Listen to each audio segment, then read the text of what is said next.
Si l'anaconda, l'actuel plus gros serpent du monde, vous terrifie, ne regardez pas ce qui va suivre, car on va parler du plus gros serpent ayant jamais vécu sur notre planète, le titanoboa.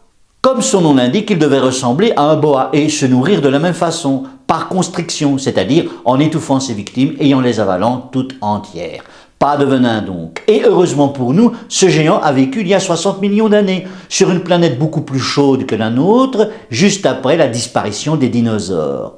Ce serpent devait être le plus gros prédateur de son époque, avec ses 15 mètres de long et ses presque 1500 kilos. L'anaconda vert actuel ne lui arrive pas à la cheville. Le plus grand homologué qui vivait au Venezuela en 2016 culminait à 10 mètres de long pour 400 kilos, ce qui est déjà impressionnant. Comme l'anaconda, son parent, le titanoboa devait vivre dans une forêt humide où régnait en permanence une température de 30 à 35 degrés centigrades. Il devait se déplacer le plus souvent dans l'eau sombre des marécages.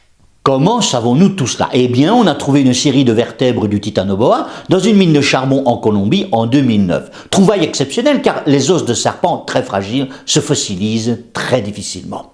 En reconstituant le squelette complet, on resta confondu par la taille du monstre, lequel, je vous rassure, ne pourrait en aucun cas réapparaître soudainement dans notre faune actuelle. Des ossements de crocodile ont été découverts en assez grand nombre aux côtés des vertèbres de ce titanoboa, ce qui laisse supposer que le serpent géant devait s'en nourrir. C'est là une hypothèse, corroborée toutefois par le comportement des grands serpents actuels comme l'anaconda. N'oublie pas de t'abonner.